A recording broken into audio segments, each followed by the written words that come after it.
ಗಣ್ಯರಿಗೂ ನನ್ನ ವಂದನೆಗಳನ್ನು ಸ್ವಾಗತವನ್ನು ಬಯಸುತ್ತಾ ಮೊದಲು ನನ್ನ ಭಾರತ ಮಾತೆಯನ್ನು ಎರಡು ಸಾಲುಗಳೊಂದಿಗೆ ಒಂದು ಕವನದೊಂದಿಗೆ ವರ್ಣಿಸುತ್ತಾ ನನ್ನ ರಿಪೋರ್ಟನ್ನು ಓದ್ತೇನೆ. ಇದು ನನ್ನ ಭಾರತ. ವಾಜಪೇಯಿಯವರು ಬರೆದಿರ್ತಕ್ಕಂಥ ಒಂದು ಪದ್ಯ, ಹಿಂದಿಯಲ್ಲಿ ಬರೆದಿರ್ತಕ್ಕಂಥದ್ದು, ಕನ್ನಡಕ್ಕೆ ಪರಿವರ್ತನೆ ಮಾಡಿರ್ತಕ್ಕಂಥದ್ದು. ಅಮ್ಮ ಭಾರತ ಮಾತೆ, ನೀನು ಕೋಟಿ ದೇವತೆಗಳ ಹೆತ್ತೊಡಲು. ಅಮ್ಮ ಭಾರತ ಮಾತೆ, ನೀನು ಕೋಟಿ ದೇವತೆಗಳ ಹೆತ್ತೊಡಲು. ಹಿಮಾಲಯವೇ ನಿನ್ನ ಕಿರೀಟ, ಹಿಮಾಲಯವೇ ನಿನ್ನ ಕಿರೀಟ, ಕಾಶ್ಮೀರವೇ ನಿನ್ನ ಲಲಾಟ. ಬರ್ಮಾ ಬಲೂಚಿಸ್ತಾನಗಳೇ ನಿನ್ನ ಭುಜಗಳು, ಪೂರ್ವದಿಂದ ಪಶ್ಚಿಮಕ್ಕೆ ಹರಿಯುವ ನರ್ಮದಾ ನದಿ. ತಾಯಿ ಭಾರತ ಮಾತೆಯ ಸೊಂಟದಲ್ಲಿ ಮಿನುಗುತ್ತಿರುವ ಚಿನ್ನದ ಡಾಬು. ಅವಳ ಕಾಲುಗಳೇ ಪೂರ್ವ ಪಶ್ಚಿಮ ಘಟ್ಟಗಳು, ಪಾದ ಪದ್ಮಗಳೇ ಕನ್ಯಾಕುಮಾರಿ. ಶ್ರೀಲಂಕಾ ಅವಳ ಪಾದಕ್ಕೆ ದೇವರು ಅರ್ಪಿಸಿದ ಸುಂದರ ಗುಲಾಬಿ. ಸಮುದ್ರ ದೇವಿ ಭಾರತ ಮಾತೆಯ ಪಾದಂಗಳನ್ನು ತೊಳೆಯುತ್ತಿದ್ದಾಳೆ. ವಾಯುದೇವ ಚಾಮರವನ್ನ ಬೀಸುತ್ತಿದ್ದಾನೆ. ಸೂರ್ಯ ಚಂದ್ರರು ಆರತಿಯನ್ನೆತ್ತಿ ತಿಲಕವನ್ನಿಡುತ್ತಿದ್ದಾರೆ. ಹೇ ವಂದನ್ ಕಿ ಭೂಮಿ ಹೈ, ಹೇ ಅಭಿನಂದನ್ ಕಿ ಭೂಮಿ ಹೈ, ಹೇ ತರ್ಪಣ್ ಕಿ ಭೂಮಿ ಹೈ. ಬಂದು ಬಿಂದು ಬಿಂದು ಗಂಗಾ ಹೈ, ಕಂಕರ್ ಕಂಕರ್ ಶಂಕರ್ ಹೈ. ಜಿಯಂಗಿ ತು ಇಸ್ಕೆ ಲಿಯೆ, ಮರೆಯಂಗಿ ತು ಇಸ್ಕೆ ಲಿಯೆ. ಇದು ನನ್ನ ಭಾರತ, ಇದು ನನ್ನ ಭಾರತ. ಯಾಕೆ ಈ ಸಾಲುಗಳನ್ನು ನಾನು ನಿಮಗೆ ಇವತ್ತು ಹೇಳಿದೆ ಅಂತಂದ್ರೆ, ನಾವು ನಿನ್ನೆ ಭಾರತ ಮಾತೆಯ ಸುತ್ತಲೂ, ಭಾರತ ಮಾತೆಯ ಒಳಗಡೆ ದೀಪಗಳನ್ನು ಹಚ್ಚಿಟ್ಟು ಪ್ರತಿಜ್ಞಾ ವಿಧಿಯನ್ನು ಮಾಡಿದ್ದೇವೆ.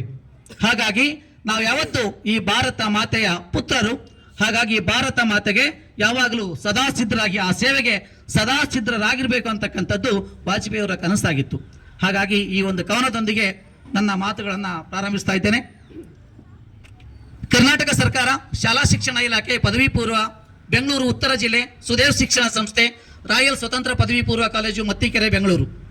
ರಾಷ್ಟ್ರೀಯ ಸೇವಾ ಯೋಜನೆ ವಾರ್ಷಿಕ ವಿಶೇಷ ಶಿಬಿರ 2024-25 5/11/2024 ಮಂಗಳವಾರ 11 ಗಂಟೆಗೆ ಶಿಬಿರದ ಉದ್ಘಾಟನಾ ಸಮಾರಂಭಕ್ಕೆ ಮುಖ್ಯ ಅತಿಥಿಗಳಾಗಿ doctor KM Venkatesh Gowda, NSS ವಿಭಾಗಾಧಿಕಾರಿಗಳು ಆಗಮಿಸಿ ಈ ಸಮಾರಂಭವನ್ನು ಉದ್ಘಾಟನೆ ಮಾಡಿ ಹಲಸಿನ ಗಿಡ ನೆಡುವುದರ ಮೂಲಕ ಈ ಒಂದು ಕಾರ್ಯಕ್ರಮಕ್ಕೆ ಚಾಲನೆಯನ್ನು ಕೊಟ್ಟಿದ್ದಾರೆ.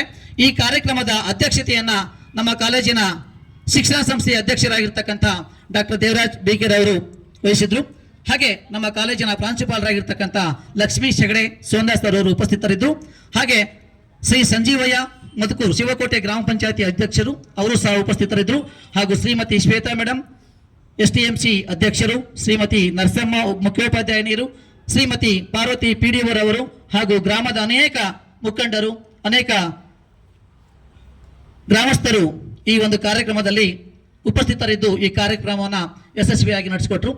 ಇನ್ನು ಎರಡನೇ ದಿನದ ಕಾರ್ಯಕ್ರಮ 6/11/2024 ಬುಧವಾರ ಬೆಳಗ್ಗೆ 10 ಗಂಟೆಯಿಂದ ನೇತ್ರ ತಪಾಸಣಾ ಶಿಬಿರ ಹಾಗೂ ಆರೋಗ್ಯ ತಪಾಸಣಾ ಶಿಬಿರವನ್ನು ಹಮ್ಮಿಕೊಂಡಿದ್ದು, ಈ ಶಿಬಿರಕ್ಕೆ ಬೆಂಗಳೂರಿನ ಪ್ರಸಿದ್ಧ ಖಾಸಗಿ ಆಸ್ಪತ್ರೆಯಾದ MS ರಾಮಯ್ಯ ಆಸ್ಪತ್ರೆಯಿಂದ ನುರಿತ ವೈದ್ಯಕೀಯ ತಂಡ ಆಗಮಿಸಿ ಹಳ್ಳಿಯ ಎಲ್ಲಾ ರೈತಾಪಿ ಬಂಧುಗಳಿಗೆ ಉಚಿತ ತಪಾಸಣೆ ಮಾಡಿ ಶಿವಕೋಟೆ ನಾಗರಿಕ ಬಂಧುಗಳು NSS ಶಿಬಿರಕ್ಕೆ ಮೆಚ್ಚುಗೆಯನ್ನು ವ್ಯಕ್ತಪಡಿಸಿದ್ದಾರೆ. ಈ ಶಿಬಿರದಲ್ಲಿ 300ಕ್ಕೂ ಹೆಚ್ಚು ಗ್ರಾಮಸ್ಥರು ಇದರ ಸದುಪಯೋಗವನ್ನು ಪಡೆದುಕೊಂಡಿದ್ದು ನಮ್ಮೆಲ್ಲರಿಗೂ ಹೆಮ್ಮೆಯ ವಿಷಯವಾಗಿದೆ. ಸಂಜೆ 4 ಗಂಟೆಗೆ ಉಪನ್ಯಾಸ ಕಾರ್ಯಕ್ರಮಗಳನ್ನು ಹಮ್ಮಿಕೊಳ್ಳಲಾಗಿತ್ತು. ಪರಿಸರ ಸಂರಕ್ಷಣೆ ಮತ್ತು ಬದಲಾದ ತಂತ್ರಜ್ಞಾನ ಪ್ರಪಂಚದಲ್ಲಿ ನೇತ್ರ ರಕ್ಷಣೆ. ಹಾಗಾಗಿ ಈ 2 ಉಪನ್ಯಾಸಗಳನ್ನು ನಮ್ಮ ಒಂದು ಶಿಬಿರದಲ್ಲಿ ಏರ್ಪಡಿಸಲಾಗಿತ್ತು.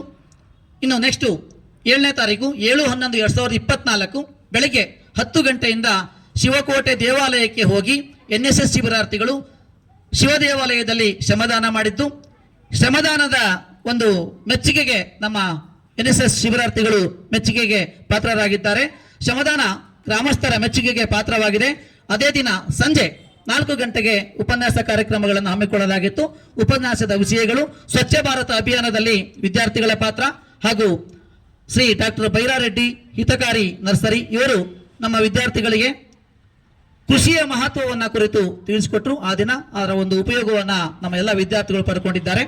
ಹಾಗೆ ದಿನಾಂಕ 8/11/2024 ಶಿವಕೋಟೆ ಗ್ರಾಮದಲ್ಲಿ ಪರಿಸರ ಜಾಗೃತಿ ಜಾಥಾ ಹಾಗೂ ಜಲಸಂಪನ್ಮೂಲ ರಕ್ಷಣೆಯ ಬಗ್ಗೆ ಅರಿವು ಮೂಡಿಸಲಾಯಿತು. ಸಂಜೆ 4 ಗಂಟೆಯಿಂದ ಉಪನ್ಯಾಸ ಕಾರ್ಯಕ್ರಮಗಳನ್ನು ಹಮ್ಮಿಕೊಂಡಿದ್ದು, ಲಿಂಗ ಸಮಾನತೆ ಮತ್ತು ಸ್ತ್ರೀ ಭ್ರೂಣ ಹತ್ಯೆ ವಿಷಯಗಳ ಬಗ್ಗೆ ಉಪನ್ಯಾಸವನ್ನ ವಿದ್ಯಾರ್ಥಿಗಳಿಗೆ, ಶಿಬಿರಾರ್ಥಿಗಳಿಗೆ ತಿಳಿಸಿಕೊಡಲಾಗಿತ್ತು. ಹಾಗೆ ಈ ಒಂದು ಕಾರ್ಯಕ್ರಮದಲ್ಲಿ ಗ್ರಾಮದ ಅನೇಕ ಮುಖಂಡರು ಭಾಗವಹಿಸಿದ್ರು. ಹಾಗೆ ಶ್ರೀ ಮಹೇಶ್ ಎಸ್ಎಸ್ಸಿ ಸಿಇಒ ಸ್ವಗ್ರಾಮ ಫೌಂಡೇಶನ್ ಇವರು ಸಾಮಾಜಿಕ ಜಾಲತಾಣದ ಸದ್ಬಳಕೆಯನ್ನ ಕುರಿತು ಉಪನ್ಯಾಸವನ್ನ ಮಂಡಿಸಿದರು.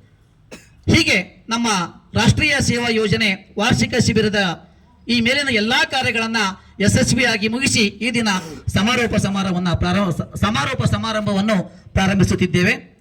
NSS ವಾರ್ಷಿಕ ಶಿಬಿರ ಯಶಸ್ವಿಯಾಗಿ ಅರ್ಥಪೂರ್ಣವಾಗಿ ನಡೆದಿದೆ ಎಂದು ಭಾವಿಸಿ ಈ ಕಾರ್ಯಕ್ರಮಕ್ಕೆ ಸಹಕರಿಸಿದ ಎಲ್ಲರಿಗೂ ರಾಷ್ಟ್ರೀಯ ಸೇವಾ ಯೋಜನಾಧಿಕಾರಿಯಾದ ನಾನು ಪ್ರತ್ಯಕ್ಷವಾಗಿ ಪರೋಕ್ಷವಾಗಿ ಸಹಕರಿಸಿದ ಎಲ್ಲರಿಗೂ ತುಂಬು ಹೃದಯದ ಧನ್ಯವಾದಗಳನ್ನು ಅರ್ಪಿಸುತ್ತೇನೆ. ಹಾಗೂ ನನ್ನ ಪ್ರೀತಿಯ ಶಿಬಿರಾರ್ಥಿಗಳೆಲ್ಲರಿಗೂ ತುಂಬು ಹೃದಯದ ಧನ್ಯವಾದಗಳನ್ನು ಅರ್ಪಿಸಿ ನನ್ನ ಈ ಒಂದು ವರದಿಯನ್ನು ಮುಗಿಸುತ್ತಿದ್ದೇನೆ. ಜೈ NSS.